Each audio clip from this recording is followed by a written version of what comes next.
Assalamualaikum warahmatullahi wabarakatuh. Untuk kali ini saya akan membahas pada tahapan siklus akuntansi perusahaan jasa di tahap akhir, yaitu tahapan penyelesaian. Nah, kemarin kita sudah pernah membahas tentang tahap pencatatan, kemudian juga posting ke buku besar, dilanjutkan dengan tahap pengikhtisaran atau proses penyesuaian, dan untuk yang terakhir yaitu tahap penyelesaian, di mana dalam siklus akuntansi ini perlu dibuat sebuah laporan keuangan. Nah, tahap penyelesaian dalam pembuatan laporan ini bisa melalui sebuah neraca lajur atau kertas kerja, atau bisa juga langsung membuat laporan keuangan sesuai dengan yang dibutuhkan oleh perusahaan. Baik, kita awali pembahasan kita dengan pembahasan tentang kertas kerja terlebih dahulu. Baik. Oke. Untuk kertas kerja ini sendiri sifatnya opsional, jadi pilihan boleh perusahaan tersebut membuat kertas kerja terlebih dahulu sebelum membuat laporan keuangan, atau bisa juga langsung menyusun laporan keuangan tanpa membuat kertas kerja.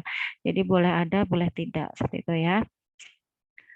Nah, kertas kerja ini disiapkan di akhir periode dimulai dengan rincian dari daftar saldo yang belum disesuaikan untuk menguji apakah total saldo debit sama dengan total saldo kredit. Nah, pada umumnya kertas kerja yang digunakan adalah kertas kerja yang terdiri dari beberapa laporan, yaitu ada 5 jenis laporan atau yang biasa dikenal dengan kertas kerja 10 kolom gitu ya. Jadi yang pertama itu ada laporan daftar saldo yang belum disesuaikan, kemudian di dua kolom berikutnya ya, kolom debit kredit berikutnya itu adalah kolom dari jurnal penyesuaian, kemudian ada daftar saldo setelah disesuaikan, laporan laba rugi, dan laporan posisi keuangan atau neraca. Nah, semua jenis ini jumlahnya itu ada 10 kolom. Debit, kredit seperti itu. Nanti akan saya tunjukkan seperti apa contoh dari kertas kerja tersebut. Nah, selanjutnya setelah mengecek jumlah saldo debit dan saldo kredit yang ada di daftar saldo yang belum disesuaikan, dilanjutkan dengan penyesuaian yang terjadi dicatat dalam kolom penyesuaian. Nah, pada proses penyesuaian sebelumnya itu ada beberapa jurnal penyesuaian yang dicatat, kemudian harus kalau dalam kertas kerja itu harus dimasukkan ke dalam kolom penyesuaian. Pemeriksaan silang ditunjukkan dengan huruf pada debit dan kredit untuk memeriksa hasil penyesuaian terhadap daftar saldo yang belum disesuaikan. Jika nama akun-akun yang akan disesuaikan belum ada di daftar saldo yang belum disesuaikan, maka akun-akun tersebut ditambahkan di kolom nama akun di bawah jumlah daftar saldo yang belum disesuaikan. Nah, biasanya kan untuk jurnal-jurnal yang dicatat dalam proses penyesuaian itu ada kalanya belum ada atau belum ada nama akun yang sudah dicatat di daftar saldo yang belum disesuaikan. Nah, kalau ada nama akun yang belum tertera di daftar saldo yang belum disesuaikan, maka ditulis di bawah nama-nama akun yang setelah jumlah dari daftar saldo yang belum disesuaikan. Nanti saya tunjukkan. Kemudian total jumlah dalam kolom penyesuaian untuk menguji apakah total debit sama dengan total kredit dari catatan-catatan penyesuaian. Jadi dijumlah ya, yang dari kolom penyesuaian itu dijumlahkan antara debit dan kreditnya sudah sama atau belum. Kemudian penyesuaian-penyesuaian tersebut ditambahkan atau dikurangkan dari jumlah yang ada dalam kolom daftar saldo yang belum disesuaikan untuk mencapai jumlah yang tercantum dalam daftar saldo yang sudah disesuaikan. Nah, kolom berikutnya yaitu kolom debit dan kredit dari daftar saldo yang sudah disesuaikan. Jadi tinggal ditambahkan saldo yang ada di daftar saldo yang belum disesuaikan, ditambahkan dengan penyesuaiannya ya dari akun-akun yang diperlukan tadi itu. Jika ada penyesuaian, ditambahkan atau dikurangkan. Nah, akhirnya akan diperoleh saldo yang ada di daftar saldo yang sudah disesuaikan.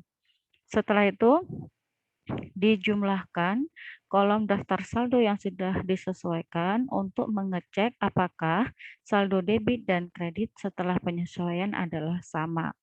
Nah, itu proses dari pembuatan kertas kerja dari laporan daftar saldo yang belum disesuaikan, kemudian kolom penyesuaian, dan daftar saldo yang sudah disesuaikan. Baik, untuk ilustrasi kertas kerja solusi net akan saya tunjukkan.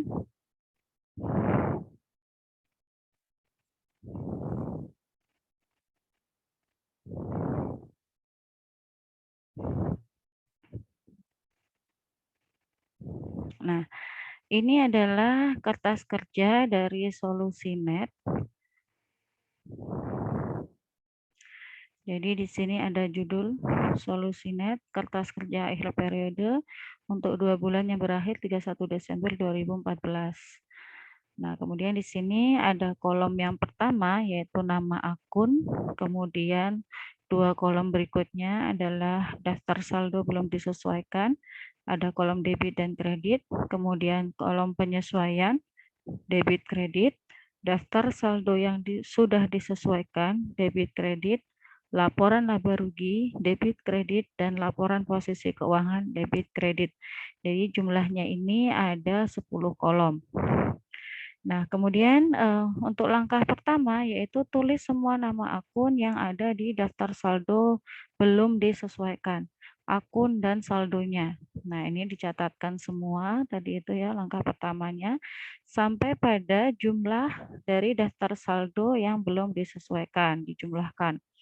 Kemudian jika ada ketika sudah melakukan proses penyesuaian ya, kemarin sudah mencatat jurnal penyesuaiannya, kemudian jika ada nama-nama akun yang belum tertera dalam daftar saldo yang belum disesuaikan, ditulis di bawah jumlah saldo dari daftar saldo yang belum disesuaikan.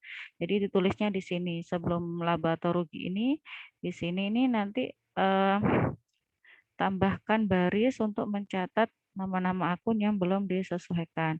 Kebetulan kalau di contoh ini sudah ada nama akunnya, meskipun semua yang belum muncul di penyesuaian, ya yang ketika munculnya di penyesuaian, tapi sudah memiliki daftar nama akun pada daftar saldo belum disesuaikan. Jadi belum ada nilai nominalnya, tetapi sudah ada nama akunnya. Kebetulan sudah dicatatkan.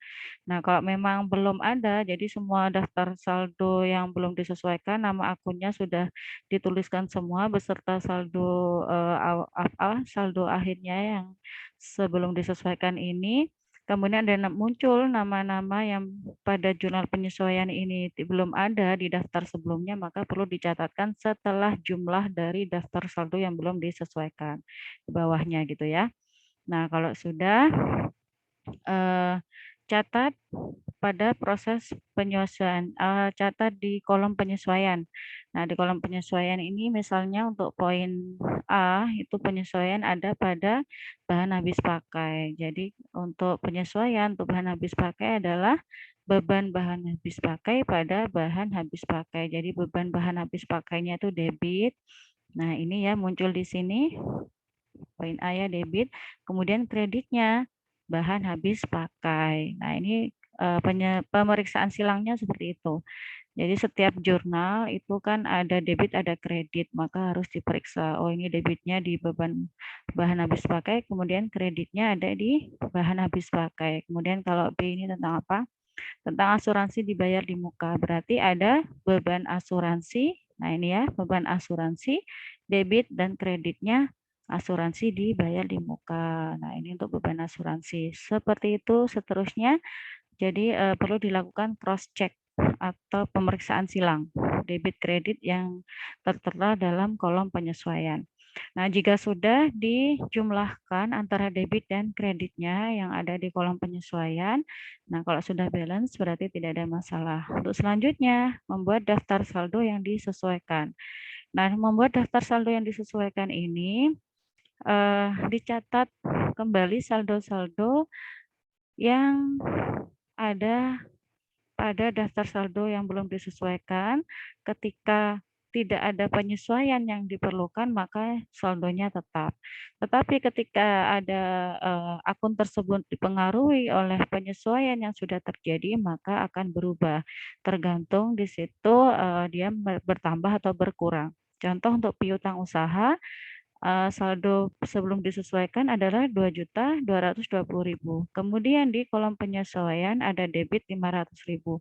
Maka ditambahkan. Ini kan debit, sama-sama debit ya. Jadi 2.220 ditambah 500. Saldo akhir untuk piutang usaha pada daftar saldo yang sudah disesuaikan yaitu 2.720.000. Nah, ini ada pengaruh dari penyesuaian, akhirnya bertambah. Kemudian kalau seperti bahan habis pakai. Nah, saldonya sebelumnya adalah 2 juta, kemudian setelah penyesuaian ada kredit senilai 1.240.000.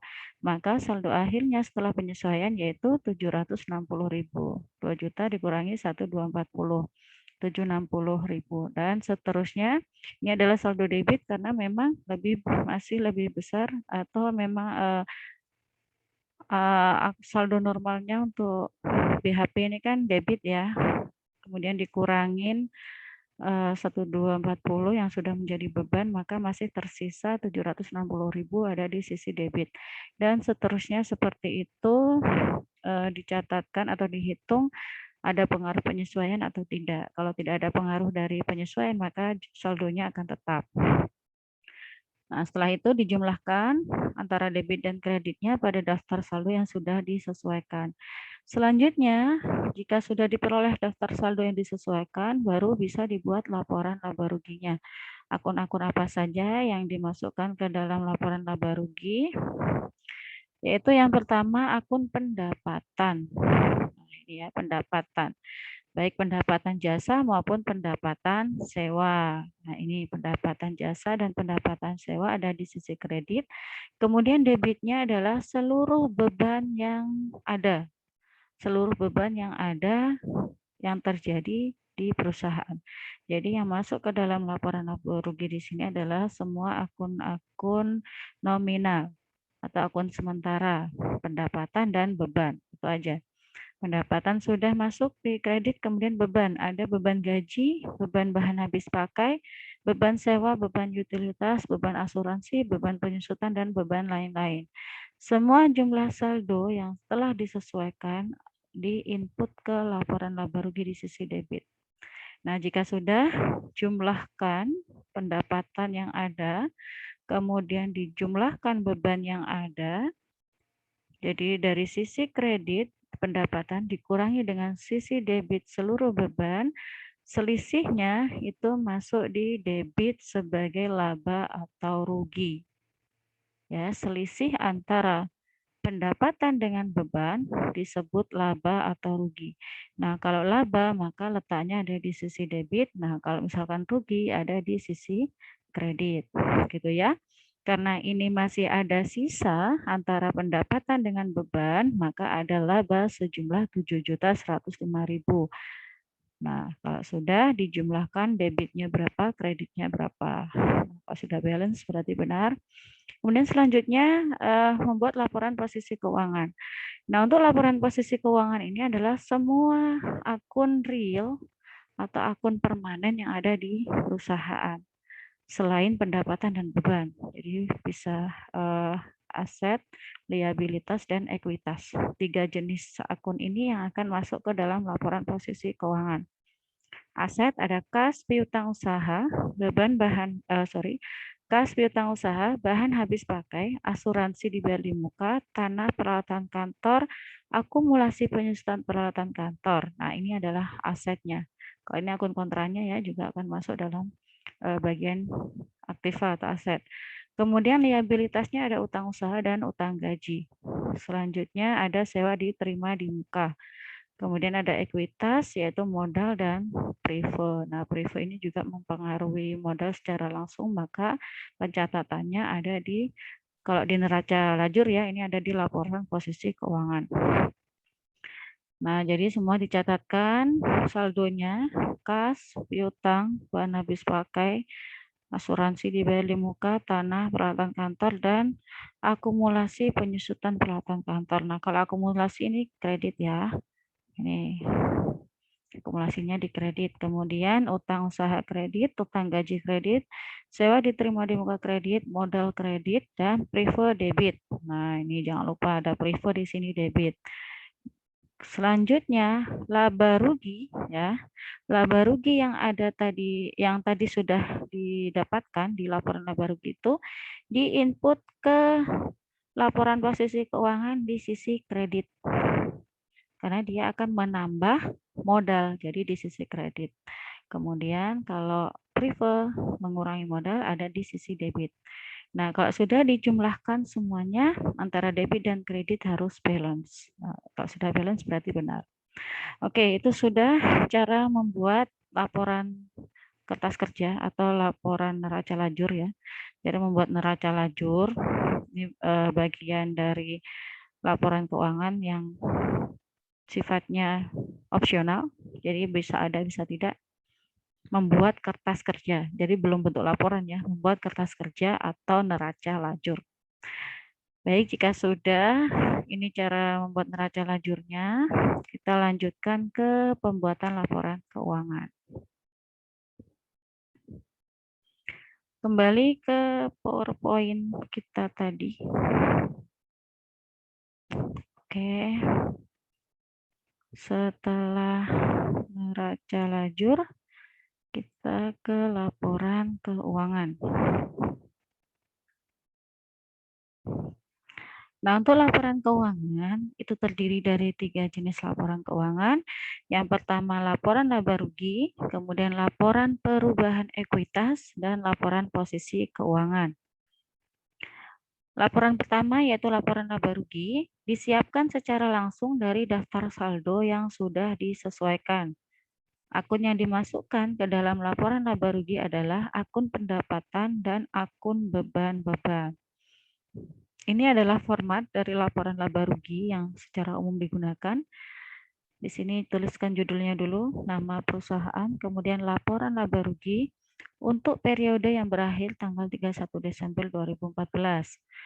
Nah, yang pertama dimasukkan adalah pendapatan, baik pendapatan jasa maupun pendapatan sewa ataupun pendapatan lainnya yang ada di perusahaan tersebut. Nah, kemudian dijumlahkan jumlah pendapatannya sekian 16.960.000, baru dikurangi dengan seluruh beban. Ada beban upah atau beban gaji ya, beban bahan habis pakai, beban sewa, utilitas, asuransi penyusutan, dan beban lain-lain. Dijumlahkan seluruh bebannya berapa, ini jumlahnya, baru pendapatan dikurangi beban akan diperoleh laba bersih. Nah, untuk di solusi net ini laba bersihnya adalah 7.105.000. Ini cara membuat laporan laba rugi atau komponen-komponen apa saja yang ada di dalam laporan laba rugi. Ada pendapatan dan beban. Ini ya, diingat ya, ada pendapatan dan beban. Jumlah pendapatan dikurangi dengan jumlah beban diperoleh laba bersih atau rugi bersih. Selanjutnya, laporan perubahan ekuitas. Pos pertama yang ditampilkan di laporan perubahan ekuitas adalah saldo akun modal pemilik pada awal periode, kemudian ditambahkan dengan investasi selama periode berjalan. Jika jumlah penarikan oleh pemilik lebih kecil daripada laba bersih, maka penulisannya sama seperti contoh laporan perubahan ekuitas solusi net berikut ini. Nah, ini adalah format dari laporan perubahan ekuitas. Jadi ada judulnya dulu, ada nama perusahaan, kemudian jenis laporannya, laporan perubahan ekuitas, dan periode yang berjalan.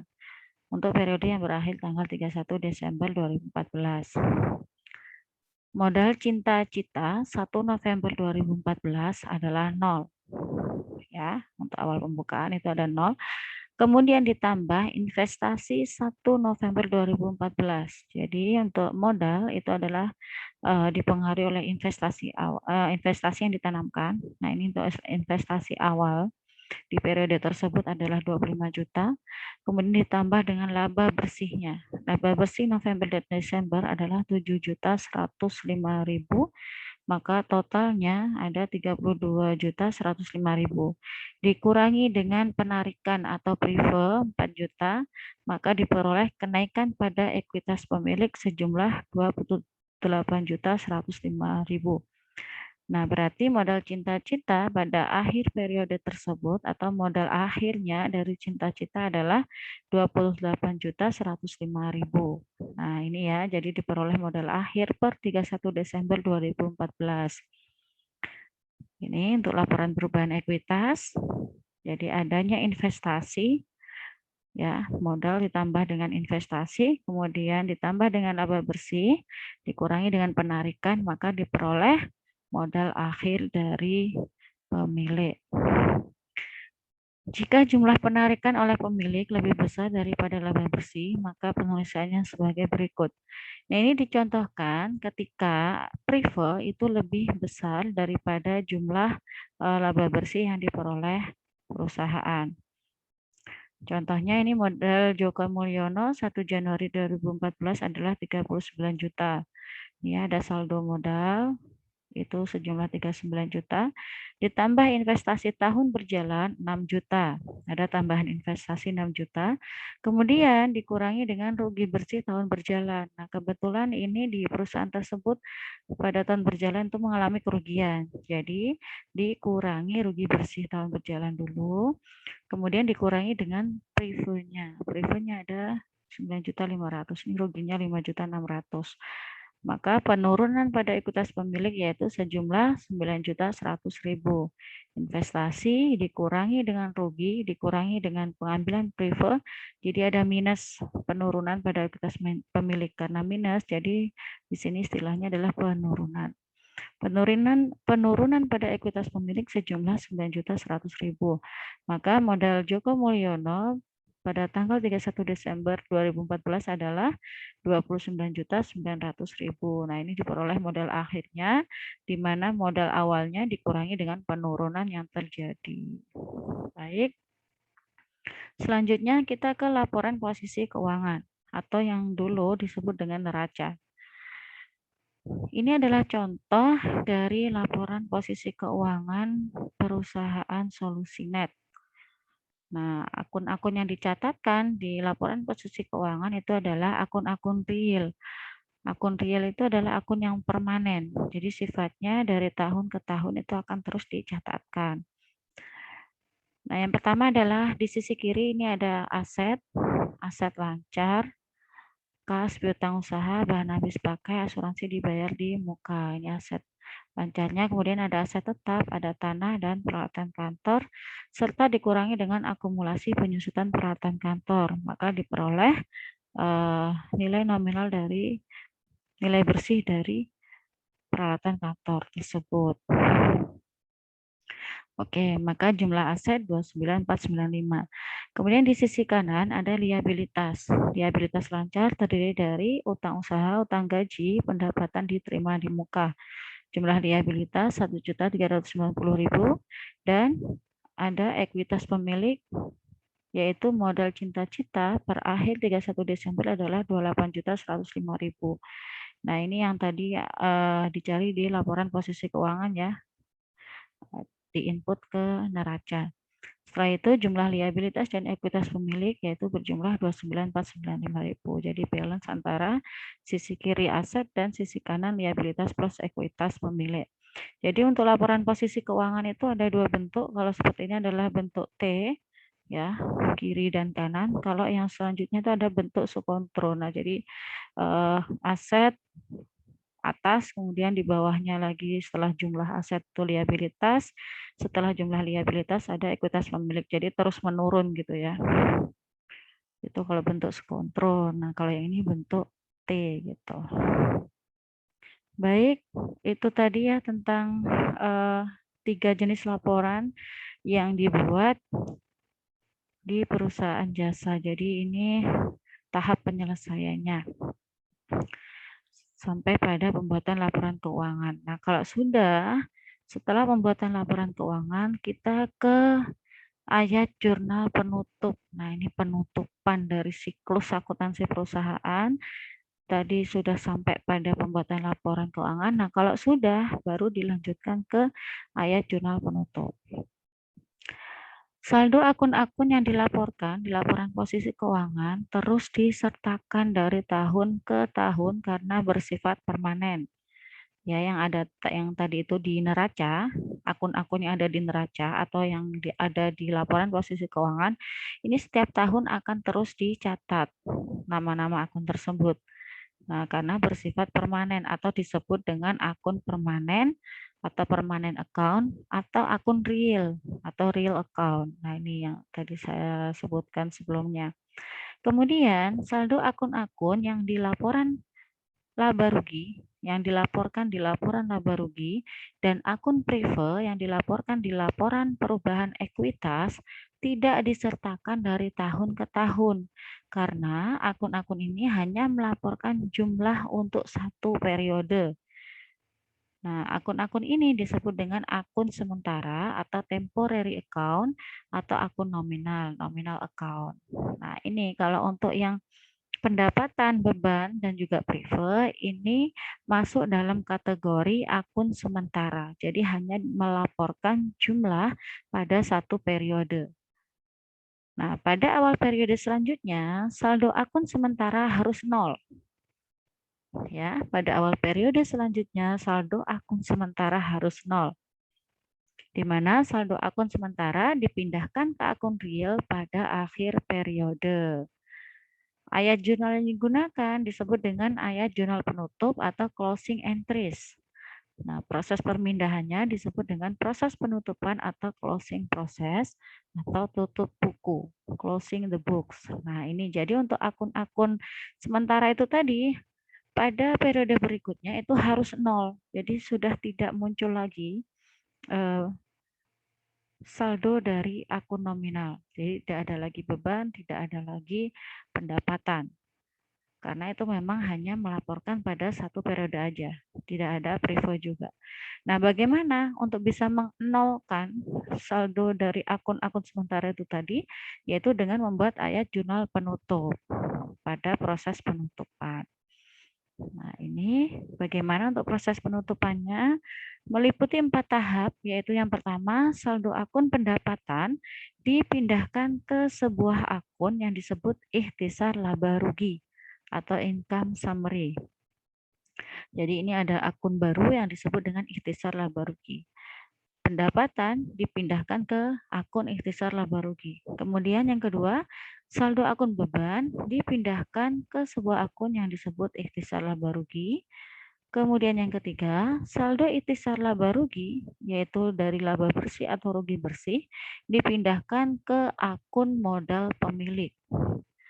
Dan yang keempat, saldo privo pemilik dipindahkan ke akun modal pemilik. Jadi untuk pendapatan dan beban itu dipindahkan ke akun ikhtisar laba rugi, sedangkan laba bersih atau rugi bersih, nah ini akan dicatat dalam akun ikhtisar laba rugi dan dipindahkan ke akun modal pemilik. Serta privo juga akan dipindahkan ke akun modal pemilik. Nah ini proses penutupannya. Bila digambarkan dalam bentuk bagan, maka akan diperoleh penjelasan seperti berikut. Jadi ini ada akun yang disebut dengan ikhtisar laba rugi. Pendapatan dipindahkan ke ikhtisar laba rugi. Kemudian beban dipindahkan ke ikhtisar laba rugi. Laba bersih atau rugi bersih dipindahkan ke modal pemilik. Prive dipindahkan ke modal pemilik. Jadi perlu diingat ini aja. Pendapatan dan beban masuk ke ikhtisar laba rugi, laba bersih atau rugi bersih, dan prive dipindahkan ke modal pemilik. Oke, ini ya dihafalkan dan dipahami. Ikhtisar laba rugi adalah akun sementara yang digunakan hanya pada saat akhir periode. Jadi akun ikhtisar laba rugi ini muncul hanya pada saat akhir periode. Ikhtisar laba rugi disebut juga dengan akun clearing atau clearing account. 4 ayat jurnal penutup yaitu yang pertama, semua pendapatan didebit sebesar saldonya dan mengkredit ikhtisar laba rugi. Kedua, semua beban dikredit sebesar saldonya dan mendebit ikhtisar laba rugi. Ketiga, ikhtisar laba rugi didebit sebesar saldonya dan mengkredit modal pemilik. Dan yang keempat, privo pemilik dikredit dan mendebit modal pemilik. Jadi untuk ayat jurnal penutup ini dibalik gitu ya debit kreditnya. Kalau kita mencatat pendapatan sebelumnya di jurnal umum itu dicatatnya di sisi kredit gitu. Nah, kemudian kalau mau ditutup ini pendapatan didebitkan. Jadi semua jenis pendapatan itu dicatat di sisi debit, kemudian kreditnya akan muncul akun ikhtisar laba rugi. Gitu. Itu untuk yang menutup pendapatan. Jadi dibalik pendapatan yang awalnya dikredit didebitkan. Kemudian kreditnya ikhtisar laba rugi. Nah, kalau yang beban kita kan mencatat bebannya awalnya ada di sisi debit. Kalau mau ditutup berarti bebannya dikreditkan. Semua jenis beban itu dicatat di sisi kredit. Nah, debitnya adalah ikhtisar laba rugi. Itu ya.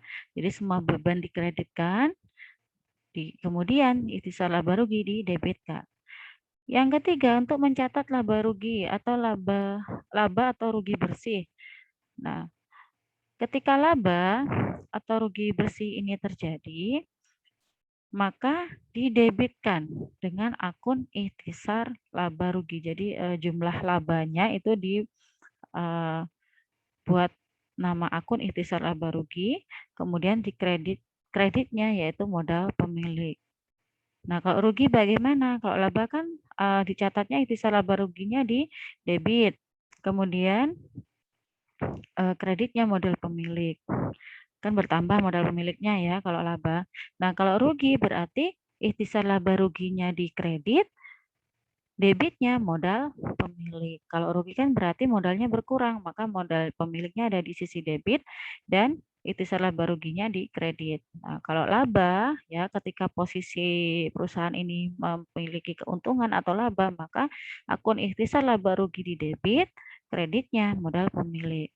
Nah, kalau prive yang kita mencatatnya sebelumnya ada di sisi debit, kita catat di sisi kredit untuk penutupan.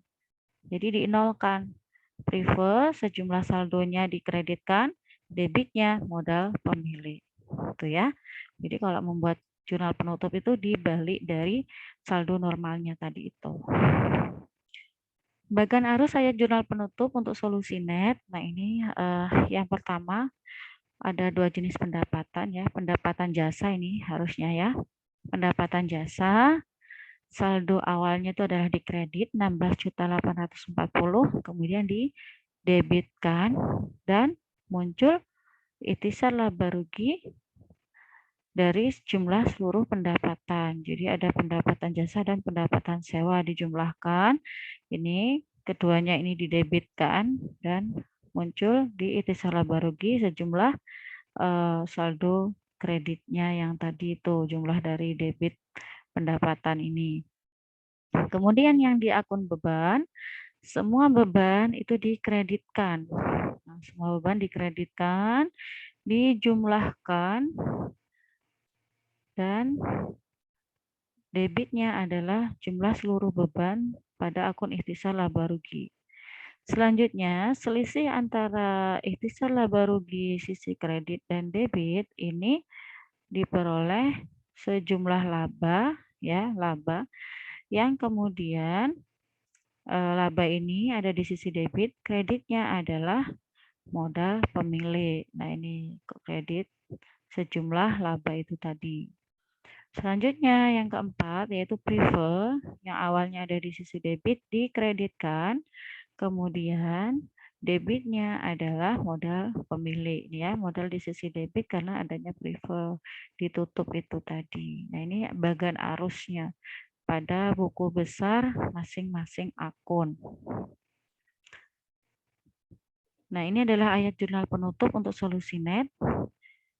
Pada tanggal 31 Desember, yaitu pendapatan honor atau pendapatan jasa dan pendapatan sewa didebitkan, kreditnya ikhtisar laba rugi. Ini sesuai dengan saldo masing-masing. Kemudian yang kedua yaitu menutup seluruh beban, ikhtisar laba rugi di debit, kemudian kreditnya seluruh beban. dengan saldo masing-masing dan ikhtisar laba rugi jumlah total dari semua beban. Yang ketiga yaitu menutup laba atau rugi. Di sini karena ada laba maka debit ikhtisar laba rugi dan kreditnya modal pemilik sesuai dengan saldonya.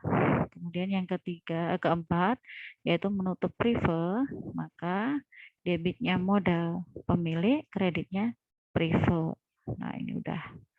Baik, itu untuk ayat jurnal penutup untuk solusi net. Selanjutnya daftar saldo setelah penutupan.